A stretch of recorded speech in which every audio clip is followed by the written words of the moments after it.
नमस्कार दोस्तों, मैं दीपांशु आप सभी का स्वागत करते हैं। दोस्तों, आज की वीडियो में वैदिक काल क्या देखेंगे। आज हम वैदिक काल से संबंधित 50 क्वेश्चन को देखेंगे। ये 50 क्वेश्चन वही क्वेश्चन है जो बार बार रेलवे, एसएससी, जीडी, ठीक है ना, यूपीएससी, बीपीएससी ऐसे विभिन्न एग्जामों में पूछा गया है। मतलब कि मोस्ट रिपीटेड क्वेश्चन है जिन्हें आज हम इस वीडियो में कवर करेंगे। आप यदि इस क्वेश्चन को आप शुरू से लेकर लास्ट तक देखते हैं तो आप लास्ट में एक प्यारा सा कमेंट कीजिएगा और उसमें आप बताइए कि आपको जो है 50 क्वेश्चन में कितना सॉल्व हो पा रहा है। तो ये आप जरूर कमेंट कीजिएगा। यदि आप बिगिनर हैं तो मेरे द्वारा इस चैनल पे बहुत ही कम टाइम में आपका टाइम जो है व्यर्थ नहीं होगा, बर्बाद नहीं होगा। आप एक बार जरूर उसे देखिएगा। बहुत ही कम टाइम में जो कंटेंट आपको मिलेगा वो लाइव क्लास जो ठकने वाला जो यूट्यूब चैनल है उससे लाख गुना आपका बेटर होगा, ठीक है ना। तो आप एक बार जरूर देखिएगा, फिर उसके बाद जो इस क्लास को, इस वीडियो को देखिएगा कि अब कितना क्वेश्चन बन रहा है, ठीक है ना। दो चीज़, एक बार वीडियो देखने से पहले सॉल्व कीजिएगा, फिर वीडियो देखने के बाद सॉल्व कीजिएगा, ठीक है ना। यदि आप इसका पीडीएफ चाहते हैं तो पीडीएफ के लिए आप हमारे टेलीग्राम ग्रुप से जुड़े, ठीक है ना। और इस चैनल को यदि आप इससे कुछ लाभ मिलता है तो इसे शेयर भी कीजिएगा। चलिए तो क्वेश्चन में आगे बढ़ते हैं। पहला क्वेश्चन है, हम क्वेश्चन का एक्सप्लेन नहीं करेंगे क्योंकि यदि आप टॉपिक देख लीजिएगा तो एक्सप्लेन की कोई आवश्यकता नहीं है। फिर भी यदि आपको एक्सप्लेन चाहिए तो आप जो कमेंट जरूर कीजिएगा। नेक्स्ट वीडियो जो आएगा उसमें हम एक्सप्लेन भी करते जाएंगे। तो आज सिर्फ हम क्वेश्चन देखेंगे, आंसर बताएंगे। पहला क्वेश्चन है कि वेदों की संख्या कितनी है। तो वेदों की संख्या कितनी है? 4 है। ऋग्वेद, सामवेद, यजुर्वेद, अथर्ववेद, ठीक ना। यह क्वेश्चन देखते हैं। नेक्स्ट क्वेश्चन है, सबसे पुराना वेद कौन सा है। तो सबसे पुराना वेद कौन सा है? तो वो वेद कौन सा है? ऋग्वेद। नेक्स्ट क्वेश्चन देखते हैं। नेक्स्ट क्वेश्चन है कि ऋग्वेद में कितने मंडल हैं। तो ऋग्वेद में कुल 10 मंडल है। नेक्स्ट क्वेश्चन देखते हैं,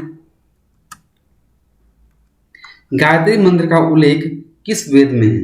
तो गायत्री मंत्र का उल्लेख ऋग्वेद में है।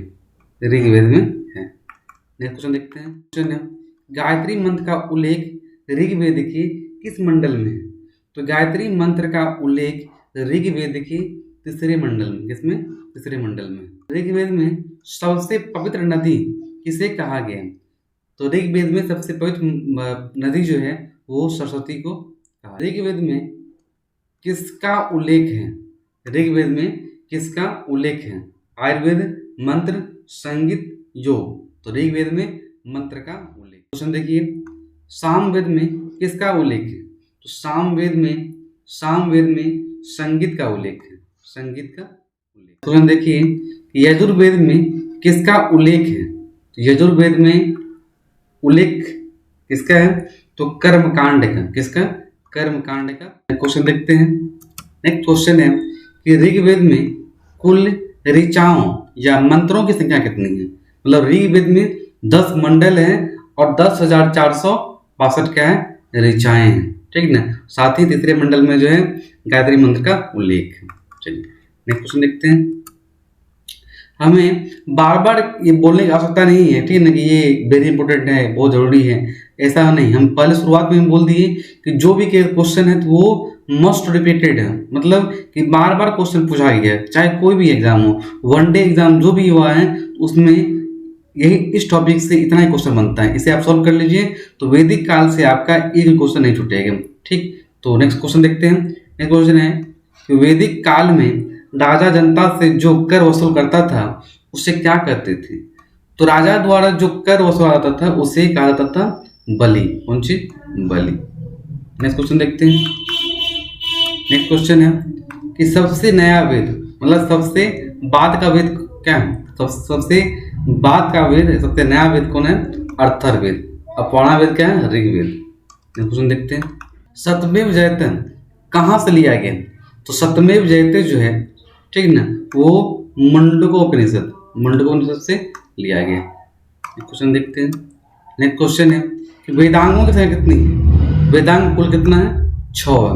और कौन कौन वेदांग है वो आप टॉपिक को जरूर देखिएगा, उसमें हम बहुत अच्छा तरह से बताएं। ठीक, नेक्स्ट क्वेश्चन देखते हैं। आर्य सभ्यता में मनुष्य के जीवन की आयु के अवरोही क्रमानुसार कौन सा सही है? मतलब आर्य सभ्यता में मनुष्य का जो जीवन था, मनुष्य के जीवन की आयु को जो बांटा गया है वो बताया गया। ठीक है ना, तो क्या है? ब्रह्मचर्य, गृहस्थ, वानप्रस्थ और संन्यास। ब्रह्मचर्य, गृहस्थ, वानप्रस्थ और संन्यास। चलिए नेक्स्ट क्वेश्चन देखते हैं। नेक्स्ट क्वेश्चन है कि आरंभिक वैदिक कला में वर्ण व्यवस्था आधारित थी। मतलब कि आरंभिक जो वैदिक काल था, वैदिक कला ने वैदिक काल में वर्ण व्यवसाय जो था, पहले वर्ण व्यवस्था जो है वो व्यवसाय पे, किस पे? व्यवसाय पे आधारित था, व्यवसाय पे आधारित। क्वेश्चन है कि वैदिक युग में यज्ञ कहा जाता है। तो वैदिक युग में जो है यज्ञ, क्या बोले? यज्ञ। बहुत ही इंपॉर्टेंट क्वेश्चन है। ठीक नहीं, बार बार कहा जाता है कि यज्ञ किसे कहा जाता था? यज्ञ जो है जौ को, किसको? जौ को, जौ को कहा जाता है। ऋग्वेद में अधन्य, अधन्य शब्द का प्रयोग किस पशु के लिए किया गया? अधन या अधन्य, मतलब अधन्य मतलब जो मारा, मतलब जिस जो मारे जाने योग्य नहीं हो। ठीक है, उसे अधन्य कहा गया। और अधन्य का अर्थ होता है कौन सी? गाय। क्वेश्चन देखते। तमसो मां ज्योतिर्गमया हमें अंधेरे से प्रकाश तक ले जाएं, ये निम्न उपनिषदों में से किससे लिया गया? तमसो मां ज्योतिर्गमय। ठीक है, तो ये जो है कहाँ से? तो बृहदारण्यक उपनिषद से लिया गया। क्वेश्चन देखते हैं। क्वेश्चन है कि ऋग्वेदिक आर्यों का मुख्य व्यवसाय क्या थी? तो ऋग्वेदिक आर्यों की मुख्य व्यवसाय क्या थी? पशुपालन। क्वेश्चन देखते हैं। नेक्स्ट क्वेश्चन है, वैदिक काल में लोगों ने धातुओं का प्रयोग किया, उनमें से कौन सा पड़ा धातु था? जो बताए भी हम कल के टॉपिक जो है ये देखे होंगे, महाजनपद के टॉपिक जो है उसमें बताए थे हम। ठीक है, किस तरह धातु का खोज हुआ और धातु से जो है किस तरह योद्धा वर्ग और कृषि में जो है विकास हुआ था। ठीक ना, वो बताए थे। ठीक ना, तो पहला तो कौन हुआ? तांबा। क्वेश्चन था। क्वेश्चन है कि 22, क्वेश्चन नंबर 22 है कि वैदिक काल में प्रचलित 16 संस्कारों में से कितने संस्कार शिक्षा से संबंधित थे? शिक्षा से संबंधित थे। कितना? तो 4। क्वेश्चन है, प्राचीन काल में चिकित्सा शाखा से संबंधित अष्टांग हृदय रचना निम्नलिखित में से किस विद्वान ने की थी? क्या बोला? क्वेश्चन है कि चिकित्सा शाखा से संबंधित अष्टांग हृदय की रचना किसके द्वारा किया गया था? ठीक ना, तो क्या? वाग्भट के द्वारा अष्टांग हृदय का रचना किया गया। नेक्स्ट क्वेश्चन है, आयुर्वेद अर्थात जीवन का विज्ञान का उल्लेख सर्वप्रथम मिलता है। मतलब कि आयुर्वेद का मतलब जीवन का विज्ञान का उल्लेख किसमें सर्वप्रथम मिलता है? तो किसमें मिलता है? अर्थर्वेद में। अर्थर्वेद में जो है तंत्र मंत्र चातुर्वर्ण साथ ही जीवन का विज्ञान से भी संबंधित उल्लेख मिलता है। नेक्स्ट क्वेश्चन है, वेद शब्द का अर्थ है। वेद शब्द का अर्थ क्या होता है? ज्ञान। वेद का मतलब ज्ञान होता है। क्वेश्चन देखते हैं। नेक्स्ट क्वेश्चन है कि ऋग्वेदिक आर्य किसकी पूजा करते थे? तो जो आर्य लोग थे वो प्रकृति की पूजा, मतलब पेड़ पौधा की पूजा वो लोग करते थे। नेक्स्ट क्वेश्चन देखते हैं, आर्य अनार्य युद्ध का वर्णन मिलता है। आर्य अनार्य युद्ध का वर्णन किसमें मिलता है? ठीक है ना, किसमें मिलता है? Question number 27। तो किसमें मिलता है? वेद में। नेक्स्ट क्वेश्चन, पूर्व वैदिक काल में राजा पर नियंत्रण होता था किसका? तो पूर्व वैदिक काल में मतलब वैदिक काल से पहले जो है राजा पर नियंत्रण सभा और समिति का नियंत्रण होता था।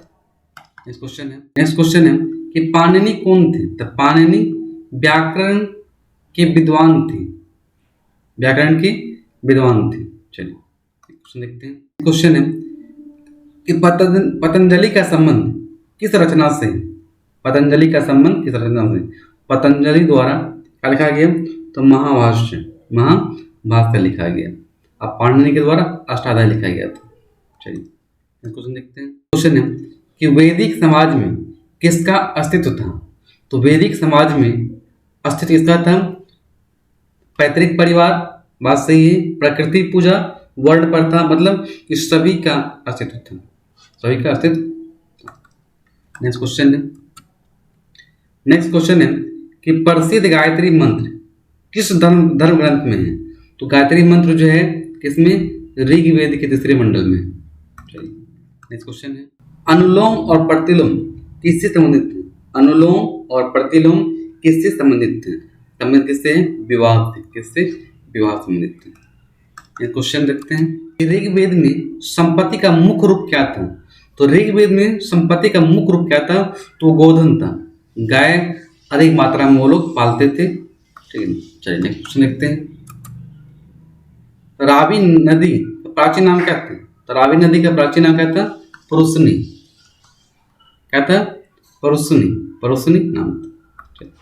नेक्स्ट क्वेश्चन देखते हैं, नेक्स्ट क्वेश्चन है कि सर्वम खलिवंदम ब्रह्मम उद्दत है। सर्वम खलिवंदम ब्रह्मम उद्दत है, मतलब किस उपनिषद में ये उल्लेख मिलता है? ठीक है ना। क्वेश्चन नंबर 36, इसमें छंदोग्य, कौन सी? छंदोग्य उपनिषद, छंदोग्य उपनिषद में।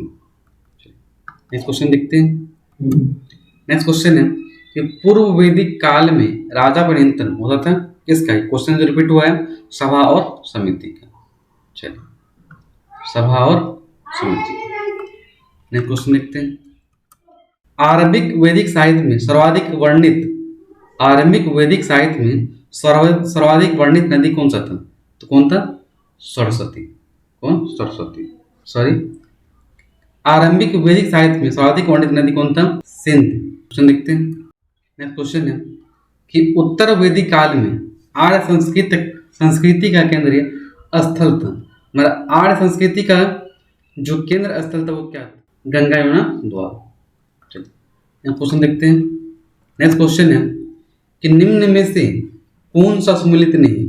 कौन सा सुमेलित नहीं है? कौन सा सुमेलित नहीं? ब्रह्मा विवाह, पिता द्वारा संयोग वर्षीय शादी, गंधर्व विवाह, प्रेम विवाह, आर्थ विवाह, यज्ञ कन्या प्रवेश शादी, प्रजापति विवाह, वर का द्वार स्वागत कर शादी। ठीक है ना।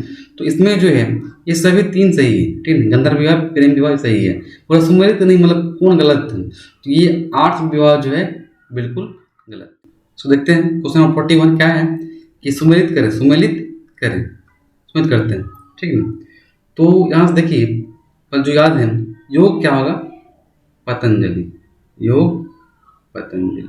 न्याय गौतम का नाद। ठीक है, योग पतंजलि। वेदांत शंकराचार्य। क्या होगा इसका ऑप्शन? क्या होगा? और 3 1 4 2, 3 1 4 2, तो वो इसका राइट आंसर।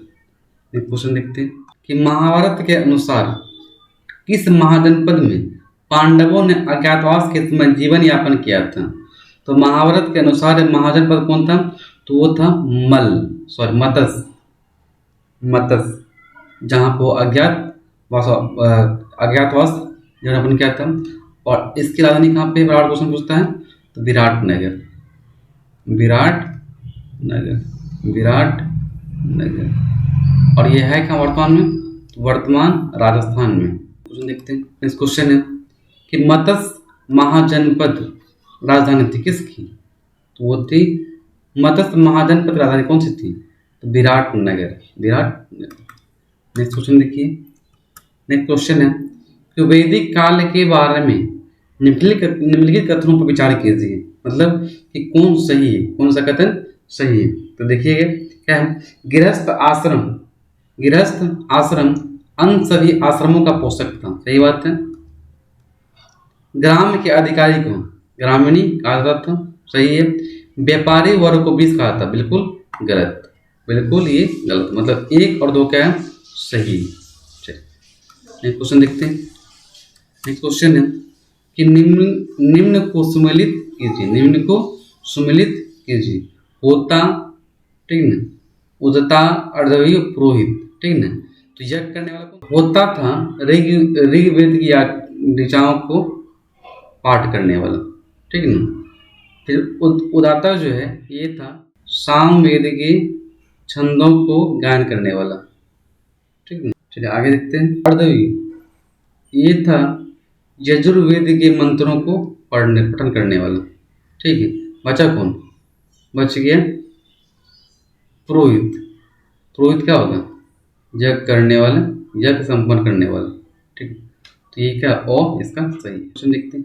नेक्स्ट क्वेश्चन है कि गंधर्व वेद कहलाने वाला संगीत विज्ञान का एक उपवेद है। गंधर्व वेद कहलाने वाला संगीत विज्ञान का एक उपवेद है। किसका? संगीत है ना, क्या होगा? सामवेद। क्या होगा? नेक्स्ट क्वेश्चन देखते हैं। निम्नलिखित में से किसने न केवल स्रोत हैं बल्कि तत्कालीन सामाजिक और राजनीतिक वातावरण को दर्शाते हुए उनके पाठ के साथ अनुष्ठान भी है?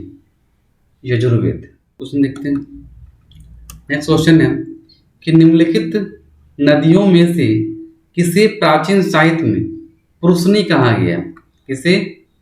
रावी नदी। किसको? रावी नदी। क्वेश्चन है कि ऋग्वेदिक काल के विषय में कौन से कथन सत्य हैं? कौन से कथन सत्य हैं? चलिए देखते हैं। क्या? सोम एक क्या था? ब्रह्मा विष्णु वे महेश प्रमुख देवता था। बिल्कुल ये क्या है? गलत है, क्योंकि प्रजापति क्या था? मुक्त देवता था। ठीक है। सूक्त का मतलब अच्छी तरह से बोला गया था। सही है। उपनिषद और अन्य ग्रंथ रचे गए थे। बिल्कुल ये क्या है? गलत है। ठीक है ना। और इंद्र युद्ध का देवता नहीं था। बिल्कुल ये इंद्र युद्ध का देवता था। ये क्या है? ये भी गलत है। मतलब 1 और 3 क्या है?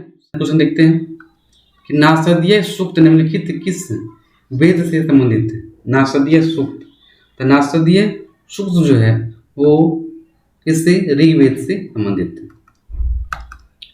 क्वेश्चन देखते हैं। निम्नलिखित में से कौन ऋग्वेदिक युग के प्रसिद्ध पंचजन में सम्मिलित नहीं है? ऋग्वेदिक युग के प्रसिद्ध पंचजन में सम्मिलित नहीं है। देखते हैं क्या होगा। भरत। भरत जो है ऋग्वेदिक युग के प्रसिद्ध पंचजन में सम्मिलित नहीं था। नेक्स्ट क्वेश्चन है कि निम्नलिखित को सुमेलित कीजिए। निम्नलिखित को सुमेलित कीजिए। कर लीजिए आराम से। ठीक है। ये क्या है? ये सब जो है इसका उपनिषद। ठीक है ना। ये इधर वेद इधर उपनिषद है, उसको तो मिलाना। ठीक है ना। मिलाइए। क्या है कि ऋग्वेद। ठीक है ना। तो ऋग्वेद का क्या था? ऐतरेय। ऋग्वेद का ऐतरेय। सामवेद का पंचवीर। यजुर्वेद का सिंपल है। ठीक है। अर्थावेद का गोपद। ये सब क्या है? उपनिषद है। ठीक है ना। ये आप देख लीजिए, सब सही है। मतलब ओ इसका राइट आंसर। इस क्वेश्चन देखते हैं कि उत्तर वैदिक काल में स्त्रियों की स्थिति के संबंध में कौन सा कथन सही नहीं? कौन सा कथन सही नहीं? उन्हें संपत्ति का अधिकार था। उन्हें संपत्ति का अधिकार नहीं था। उन्हें संपत्ति का अधिकार मतलब संबंध कौन कथन सही नहीं, मतलब गलत है। ठीक है ना। गलत है। ये तो क्या है? अधिकार नहीं था। बात सही है, ये भी सही है। उन्होंने उपनयन संस्कार का अधिकार खो दिया था। ये भी सही है। उन्हें शिक्षा प्राप्ति का अधिकार नहीं था। ये बिल्कुल क्या है? गलत है। तो शिक्षा का भी अधिकार था। ठीक है ना। उन्हें राजनीति में भाग लेने का अधिकार नहीं था। ये भी क्या है? सही है। ठीक है। ये क्या है? उन्हें शिक्षा प्राप्ति के अधिकार नहीं था। ये बिल्कुल क्या है? गलत है। क्वेश्चन देखते हैं। ये क्वेश्चन आप जो इसका आंसर आप कमेंट में जरूर लिखिएगा। इसका जवाब हमें चाहिए कमेंट में। ठीक। और आप 50 में जो है कितना क्वेश्चन सॉल्व किए कमेंट में आप जरूर लिखिएगा। थैंक यू, धन्यवाद। फिर मिलते हैं एक नए टॉपिक और नए ऊर्जा के साथ। तब तक के लिए जय हिंद।